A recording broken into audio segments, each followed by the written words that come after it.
아틀란타 라디오 코리아 3월 7일 월요일, 오늘의 한 뉴스입니다. 러시아가 두 차례나 무산됐던 민간인 대피 통로를 다시 개방하겠다고 밝혔습니다. 수도 키이우와 제2도시 하르키우, 남부 마리우폴과 북동부 국경도시 수미 등에 민간인이 대피할 시간을 주겠다는 건데요. 하지만 언제까지 공격을 중단할지 밝히지 않고 대피로는 벨라루스로 한정한다고 말했습니다.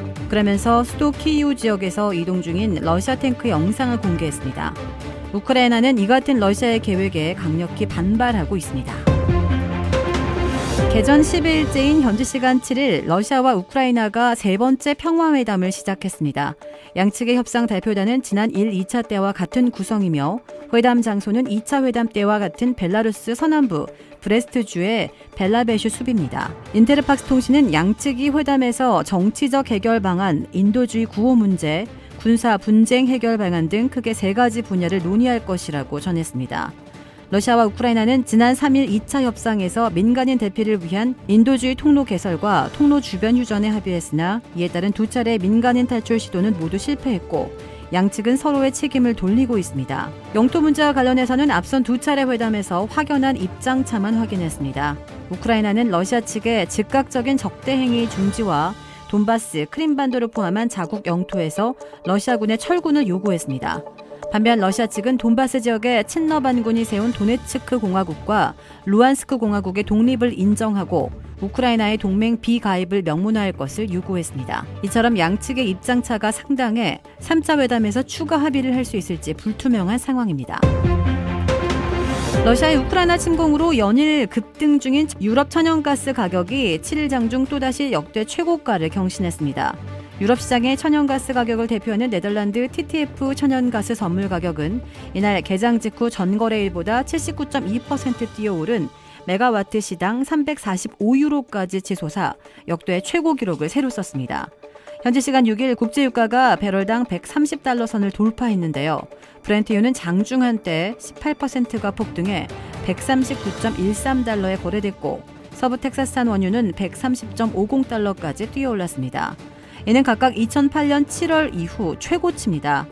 우선 미국이 러시아산 석유 수입을 금지하는 방안을 검토하고 있다는 소식이 영향을 미친 것으로 풀이됩니다. 앞서 토니 블랑컨 미 국무부 장관은 러시아에 대한 추가 제재 방안 중의 하나로 유럽 동맹국들과 러시아산 석유 수입 금지를 논의 중이라고 밝혔습니다. 이와 함께 이란 핵 협상에 지연되고 있다는 소식도 불안 요인으로 작용했다는 분석입니다. 전문가들은 앞으로도 시장 변동성이 심할 것이라며 유가가 올해 배럴당 185달러까지 오를 가능성도 제기했습니다. 러시아의 우크라이나 침공 여파로 글로벌 원유 공급에 차질이 빚어지면서 미국의 휘발유 가격도 급등세를 보였습니다. 휘발유 평균 가격이 갤런당 4.009달러를 기록하면서 2008년 7월 이후 처음으로 4달러 선을 돌파했습니다.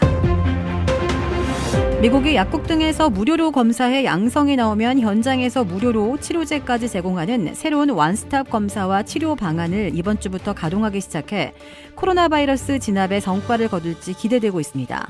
바이든 행정부는 3월에만 코로나 치료제 팍스로비드와 몰루피나비르 100만 복용분을 미 전역의 약국과 지역 보건센터 등에 배포하고 CVS, 월그린, 월마트 등은 무료로 검사해 양성이 나오는 사람들에게는 무료로 치료제까지 처방해주게 됩니다. 더불어민주당 송영길 대표가 한국 시각 7일 대낮 서울 한복판에서 괴한에 피습당하는 사건이 터지면서 대선 전국이 또 한 차례 출렁이고 있습니다. 여야는 유튜버로 알려진 70대 남성의 폭력 행위를 앞다퉈 규탄하면서도 이 사건이 이틀 앞으로 다가온 대선 판세에 어떤 영향을 미칠지 바짝 촉각을 세웠습니다. 민주당은 선거를 이틀 앞두고 서울 유세 현장에서 벌어진 당대표의 피습 소식에 충격적인 일이라며 가해자를 강력히 규탄했습니다. 이재명 대선 후보는 부산 유세에서 이날 사건을 언급하며 민주주의는 우리가 소중하게 갖고 온 것인데 폭력은 소중한 민주주의를 훼손하는 행위라고 비판했습니다. 송 대표는 병상에서 페이스북에 직접 글을 올려 저는 견딜 수 있다. 함께 있던 청년들이 다치지 않아 다행이다라며 각자 자리에서 최선을 다해달라고 당부했습니다.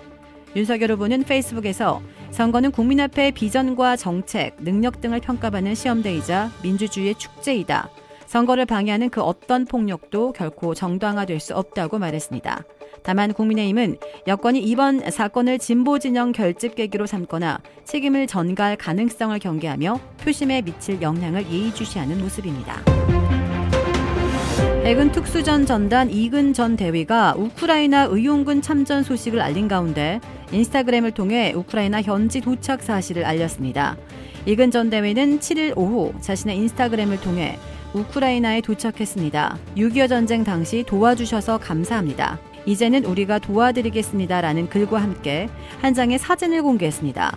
이근 전 대위를 비롯한 의용군들이 묵는 야전 숙소로 보이는 대형 텐트의 모습을 공개한 것인데요.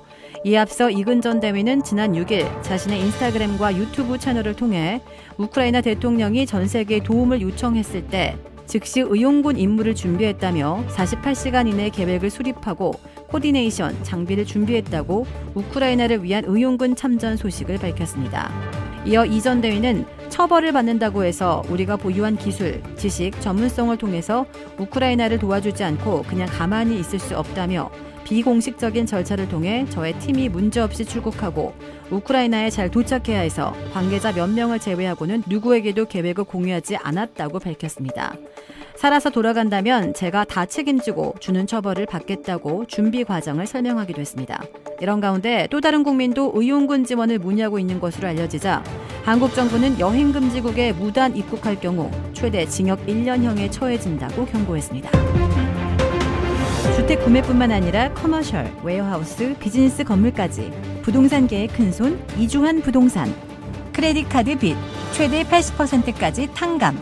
크레딧은 지켜드리고 빚은 줄여드리는 O3 컨설팅이 오늘의 한 뉴스를 후원합니다. 이상 애틀랜타 라디오 코리아 3월 7일 월요일 오늘의 한 뉴스의 고지선이었습니다.